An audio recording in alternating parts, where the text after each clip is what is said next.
불은 인류에게 문명을 선물해줬습니다. 이는 그 누구도 부정할 수 없는 사실입니다. 하지만 불은 인류에게 재난을 주기도 하는데 화재라는 이름으로 인류로부터 많은 것을 빼앗아 가기도 합니다. 소방청 통계연보와 국가화재센터의 화재통계 자료에 따르면 2008년부터 2017년까지 매해 평균 4만 건의 화재가 발생했고 매해 평균 572명이 화재로 인해 사망했습니다. 근데 이러한 화재가 발생하는 가장 큰 원인이 우리의 부주의 때문이라는 사실을 알고 있으신가요? 이 말인즉슨 우리가 불의 경각심을 가지고 조심했더라면 화재는 발생하지 않았을 거라는 이야기입니다. 화재가 발생했을 때 대응 방법을 아는 것도 정말 중요하나 예방만큼 중요한 게 없다는 사실을 잊지 마시고 화재가 발생했을 때 어떻게 해야 생존 확률을 높일 수 있는지 알아보도록 하겠습니다. 먼저 불은 어떻게 발생할까요?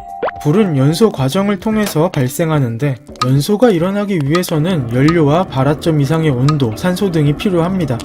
해당 조건에서 하나라도 빠지면 연소 반응은 일어나지 않고 불은 발생하지 않습니다. 불이 발생했을 때 이러한 조건 중 하나라도 차단할 수 있다면 진화할 수 있습니다. 하지만 불길이 거셀 경우 조건을 차단하기가 쉽지 않습니다.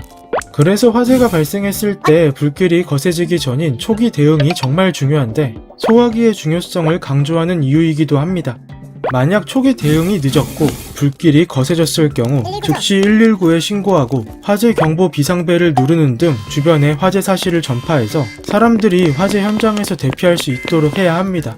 근데 아랫집에서 불이 나서 나가는 길이 막혔을 때는 어떻게 해야 할까요? 화재가 발생했을 때는 옥외 지상 대피가 원칙이고 화재로 인해 나가는 길이 막혔다면 옥상으로 대피해야 합니다. 그리고 대피할 때는 엘리베이터가 아닌 비상구나 계단을 이용해야 하는데 엘리베이터는 굴뚝 효과로 인해 연기가 모이므로 작동 여부를 떠나서 절대 이용하지 말아야 합니다. 화재가 발생했을 때 사망 원인 통계 자료를 보면 연기, 유독가스에 의한 질식사 사망이 가장 많습니다. 즉 화재에서는 불길보다 연기와 유독가스를 더 조심해야 합니다. 이와 관련해 노래방 실물 화재 실험에 따르면 화재 발생 시 연기와 유독가스가 방과 복도 등 건물 내부로 퍼지기까지 4분 정도가 걸렸다고 합니다.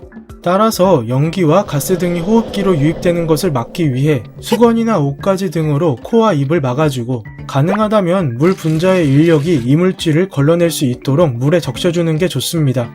그리고 연기는 위로 올라가는 성질이 있으므로 이동할 때는 자세를 최대한 낮춰서 신속히 대피해야 합니다. 또한 대피할 때 문을 열어야 하는 상황이 생긴다면 손잡이 부분을 손등으로 먼저 접촉해 온도를 확인해서 문 안쪽으로 불길이 존재하는지 파악해야 합니다. 무턱대고 문을 열었다간 순간적으로 산소가 유입되면서 불길이 거세질 수 있습니다. 이렇게 옥외 지상 대피에 성공했거나 옥상 대피에 성공했다면 다행인데 계단이나 비상구를 창고처럼 사용하거나 비상구를 미리 파악하지 않은 상태라면 대피하는 일이 쉽지 않을 겁니다. 이와 관련해 2017년 대형 스포츠센터 화재를 기억하실지 모르겠습니다. 당시 여탕 사우나에서 많은 사상자가 나왔는데 목욕용품 거대 수납장이 비상구를 막고 있었고 잠겨 있어서 희생자들이 비상구로 탈출하지 못했기 때문입니다. 근데 남탕 사우나는 비상구가 열려 있어서 전원이 대피했습니다. 이처럼 화재에서 비상구는 생명의 문과 같습니다.